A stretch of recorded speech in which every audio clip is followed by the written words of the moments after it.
भीड़ भाड़ से अलग होकर जब भी कोई इंसान अपने साथ अकेले में समय बिताता है, तभी उसके दिमाग में नाना प्रकार की चिंताएं जन्म लेने लगती हैं। मनुष्य की प्रवृत्ति ही ऐसी है कि वो ज़्यादातर समय नकारात्मक ही सोचता है। अपने लक्ष्य को कैसे प्राप्त किया जाए, ये सोचने की जगह वो ये सोचता है कि अगर लक्ष्य पूरा नहीं हुआ तो मैं क्या करूँगा। और इस प्रकार की नकारात्मक विचारधारा के कारण जीवन भर डर डर कर जीता रहता है। अगर पूरी बुद्धिमानी और सजगता के साथ इस डर को समझा जाए तो यही डर इंसान के पतन का कारण बनता है। ऐसा मनुष्य जो खुद पर संदेह करता है, भला वो कैसे सफल हो सकता है। लेकिन बुद्धिमानी से अगर इस डर का उपयोग किया जाए तो यही डर उसकी सबसे बड़ी ताकत बन सकता है। काश केवल एक बार उसने खुद पर विश्वास किया होता तो उसे मालूम होता कि उसके डर में ही उसकी ताकत का रहस्य छुपा हुआ है। ये कहकर सन्यासी चुप हो गया और चुपचाप अपने कदमों पर ध्यान लगाते हुए जंगली घास पर से आगे बढ़ने लगा। संध्या का समय था। सन्यासी और एक लकड़हारा जंगल में से होकर गांव की तरफ निकल रहे थे। ये शब्द लकड़हारे को कुछ समझ में नहीं आए। वो सोच रहा था कि डर में ताकत कैसे हो सकती है। डर तो आदमी को कमज़ोर बनाता है। अपने मन की उत्सुकता को जब वह काबू नहीं कर सका तो उसने सन्यासी से पूछा कि महात्मा जी, आप ये क्या कह रहे हैं कि डर में ताकत होती है? डर तो आदमी को कमज़ोर बनाता है, उसे तो अपना डर दूर करना चाहिए। लकड़हारा अपनी बात पूरी कर पाता उससे पहले ही उसे एक शेर की दहाड़ सुनाई दी। शेर की दहाड़ सुनकर लकड़हारे का रोम रोम कांप गया। उसके कान खड़े हो गए। जंगल से आती एक एक आहट उसे साफ सुनाई दे रही थी। उसके कदम वहीं पर जम गए थे। वो बोल भी नहीं पा रहा था। उसे पता था कि थोड़ी हरकत उसकी जान जोखिम में डाल सकती है। उसका दिल तेजी के साथ धड़क रहा था, लेकिन फिर भी वो अपनी सांसों पर काबू पाने का प्रयास कर रहा था। कुछ देर बाद जब खतरा टल गया तब सन्यासी ने कहना शुरू किया कि अभी जब तुम डरे हुए थे तो तुम्हारे शरीर का रोम रोम जाग गया था। जंगल से आ रही छोटी से छोटी आहट पर भी तुम्हारा ध्यान लगा हुआ था। तो इस प्रकार अपने मन के डर के कारण तुम होश में आ गए। तुम पूरा ध्यान लगा पाए। इससे पहले जब तक तुम्हें शेर की दहाड़ सुनाई नहीं दी थी तब तक तुम अपने विचारों में खोए हुए थे। लेकिन जैसे ही तुम्हें शेर की दहाड़ सुनाई दी वैसे ही तुम्हारे सारे विचार गायब हो गए और तुम वर्तमान में उपस्थित हो गए। यदि तुम्हें अभी शेर से बचकर भागना होता या फिर उससे लड़ना होता तो तुम्हें अपने शरीर की वो क्षमता देखने को मिलती जो आज तक तुमने जीवन में खुद भी महसूस नहीं की होगी। जब कोई कुत्ता तुम्हारे पीछे दौड़ता है उस समय तुम्हारी जो रफ्तार होती है वो तुम्हारी आम जिंदगी से कहीं ज़्यादा होती है। साधारण जीवन में तुम इतना तेज नहीं दौड़ पाओगे जितना कि एक कुत्ते के सामने दौड़ पाओगे। जब हमारा मन डर में होता है, किसी डरावनी परिस्थिति में हमारा मस्तिष्क और हमारा शरीर अपने उच्चतम श्रेणी में काम करता है। जो काम तुम आम जिंदगी में नहीं कर पाते वो तुम्हें डरा कर कराया जा सकता है।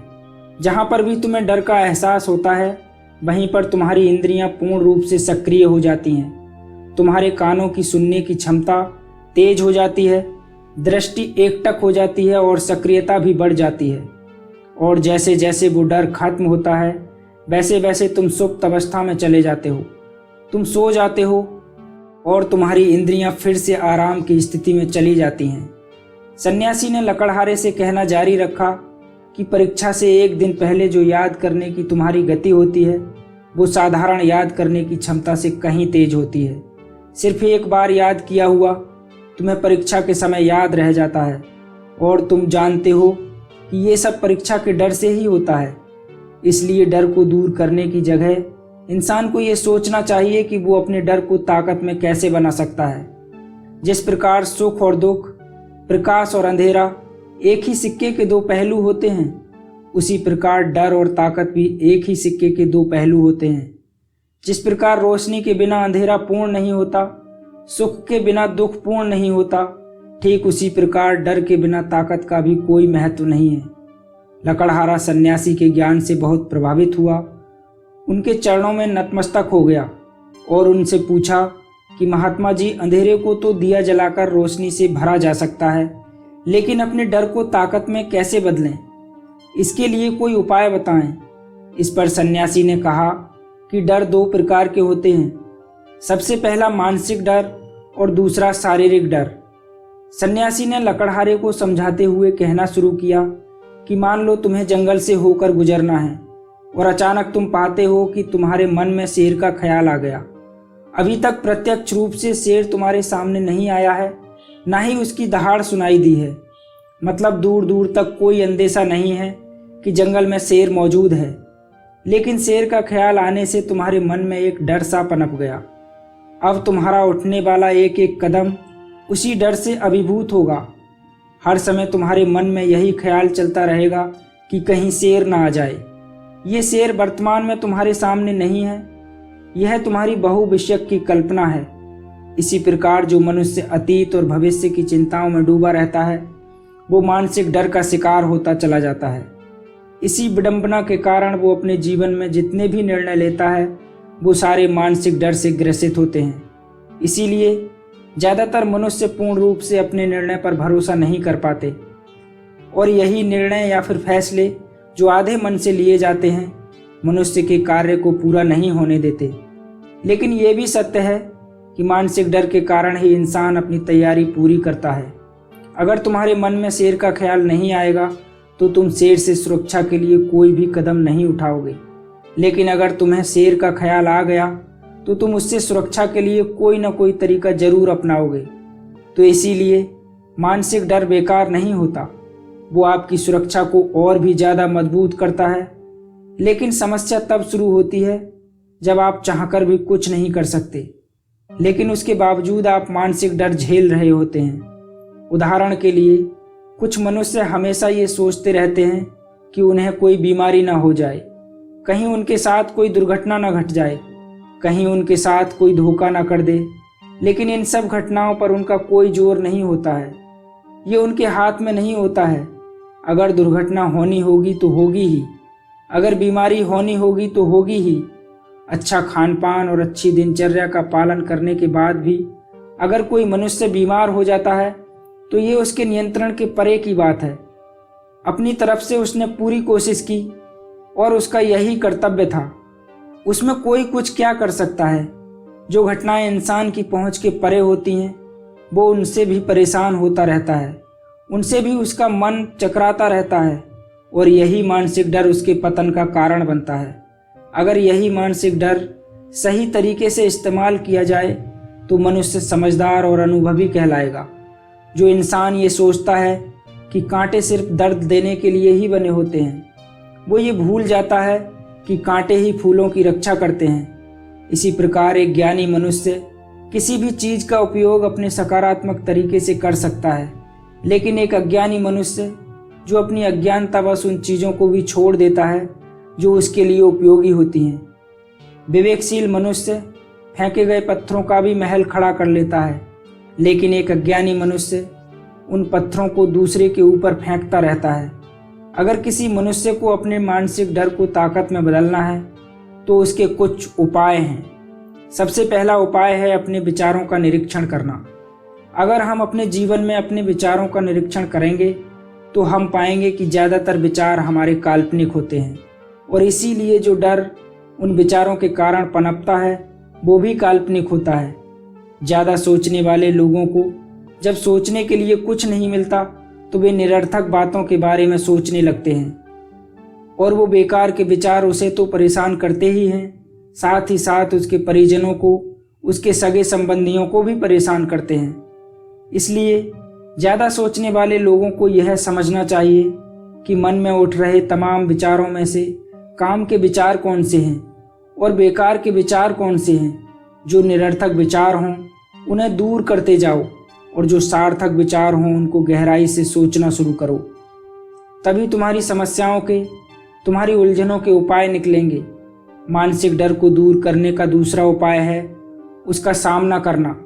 इसका मतलब यह नहीं है कि तुम शेर के सामने जाकर खड़े हो जाओ, बल्कि इसका मतलब यह है कि पूर्ण सुरक्षा के साथ तुम जंगल में जा रहे हो। यदि जंगल में जाना बहुत आवश्यक है तो तुम शेर के डर से अपने घर पर नहीं बैठ सकते हो। इसी प्रकार मनुष्य के जीवन में बहुत सारे डर होते हैं, जैसे कि परीक्षा का डर, लक्ष्य ना पाने का डर, झूठ बोलने का डर, सच के पता लग जाने का डर, अपनों को खो देने का डर, दुर्घटना हो जाने का डर। लेकिन जैसे जैसे समय के साथ इन डरों का सामना किया जाता है, वैसे वैसे ये डर जीवन से दूर होते चले जाते हैं। अगर तुम इनसे बचने का प्रयास करते हो तो ये जीवन भर तुम्हें सताते रहेंगे। ये तभी दूर हो सकते हैं जब तुम इनका सामना करो। कुछ लोगों को तो दूसरों के सामने खुलकर बात करने में भी डर लगता है। ऐसे लोगों को अनजान लोगों से बात करनी चाहिए। जितना ही वो लोगों से बात करेंगे उतना ही उनके मन का डर दूर होता जाएगा। मानसिक डर को ताकत में बदलने का तीसरा उपाय है अपने डर को स्वीकार करना। बहुत से लोग अपने जीवन में अपने डर को स्वीकार ही नहीं कर पाते। अगर आप उनसे पूछेंगे कि उन्हें किस चीज़ से डर लगता है तो वह साफ इनकार कर देंगे कि उन्हें किसी भी चीज़ से कोई डर नहीं लगता। लेकिन दूसरों की नज़रों में ऊंचा उठने के लिए ये झूठ उन्हें बहुत महंगा पड़ता है। अगर वो अपने डर को स्वीकार करना नहीं सीखेंगे तो जीवन पर्यंत उस डर से मुक्त नहीं हो पाएंगे। इसीलिए समझदारी इसी में है कि अपने डर को स्वीकार कर लिया जाए। अगर आपको किसी चीज़ से डर लगता है तो किसी से शर्माने की या फिर झिझकने की कोई ज़रूरत नहीं है। हर मनुष्य को किसी न किसी चीज़ से डर लगता ही है और आप पाएंगे कि जैसे ही आप अपने डर को स्वीकार करते हैं वैसे ही आपका डर खत्म होना शुरू हो जाता है। और जितना ही आप अपने डर को छुपाने की कोशिश करेंगे आपका डर उतना ही मजबूत होता चला जाता है। ये सारे तरीके तुम्हारे मानसिक डर को दूर कर सकते हैं, लेकिन शारीरिक डर को दूर करने के लिए तुम्हें दूसरे तरीके अपनाने होंगे। सबसे पहले यह समझो कि शारीरिक डर कौन सा होता है। मान लो तुम किसी जंगल से गुजर रहे हो और अचानक तुम्हारे सामने शेर आ जाता है। तुमने पहले नहीं सोचा था कि शेर तुम्हारे सामने आ सकता है, लेकिन जब वो तुम्हारे सामने आता है तो तुम्हारी सारी शारीरिक गतिविधियां शिथिल हो जाती हैं। तुम्हारी सांसें अटक जाती हैं, मस्तिष्क काम करना बंद कर देता है और तुम्हारा दिल तेजी के साथ धड़कने लगता है। तो इसीलिए जब बिन सोची बात हमारे साथ घटित होती है तो हमारा शरीर उस डर को महसूस कर पाता है और वही शारीरिक डर कहलाता है। ऐसे समय में शारीरिक डर को दूर करने के कुछ उपाय हैं, कुछ तरीके हैं। सबसे पहला उपाय तो यही है कि अपने ऊपर संयम रखें। जब किसी मनुष्य के साथ बिना सोची बात घटती है तो सबसे पहले उसका संयम टूट जाता है और संयम टूटने के साथ उसका मस्तिष्क काम करना बंद कर देता है और इसी वजह से सोचने और समझने की प्रक्रिया रुक जाती है, क्योंकि हमारा शरीर उसी प्रकार कार्य करेगा जिस प्रकार हमारा मस्तिष्क उसे निर्देश देगा। अगर मस्तिष्क की सोचने समझने की शक्ति खत्म हो गई तो हमारा शरीर भी शिथिल हो जाता है। और इसीलिए अगर कठिन समय में मनुष्य अपने ऊपर संयम रखता है तो उसका मस्तिष्क सही तरीके से काम करता है और वो सही निर्णय लेकर उस परिस्थिति से तत्काल बाहर आ सकता है। यहाँ पर दूसरा उपाय समझने का ये है कि जीवन में कुछ भी घटित हो सकता है। जीवन बड़ा चमत्कारिक होता है। वो हमारी सोच के अनुरूप नहीं चलता, बल्कि उसमें कुछ भी हो सकता है और यही जीवन की खूबसूरती होती है। अगर आपको आज ही पता चल जाए कि आने वाले 10 साल तक आप क्या कर पाएंगे तो आपकी जीवन में से रुचि खत्म हो जाएगी। लेकिन अगर जीवन एक रहस्यमय किताब की तरह बना रहेगा तो आप अपने जीवन से कभी नहीं थकेंगे। आपका जीवन आपको आश्चर्यचकित करता रहेगा। इसीलिए यह समझो कि जीवन में कुछ भी घटित हो सकता है, तुम्हारी सोच से परे भी घटित हो सकता है। इसीलिए कुछ अनुमान मत लगा लेना किसी सोच को लेकर। सन्यासी ने अपनी बात खत्म करते हुए कहा कि इन तरीकों से तुम अपने मानसिक और शारीरिक डर को दूर कर सकते हो और आनंद से भरा जीवन जी सकते हो। लकड़हारा सन्यासी की बातों से बहुत संतुष्ट हुआ और उसने सन्यासी को धन्यवाद दिया। दोस्तों, यदि आपको यह कहानी अच्छी लगी हो तो प्लीज़ इसे लाइक करें, शेयर करें और यदि आप हमारे चैनल पर नए हैं तो चैनल को सब्सक्राइब करके बेल नोटिफिकेशन को ऑन कर लें। धन्यवाद।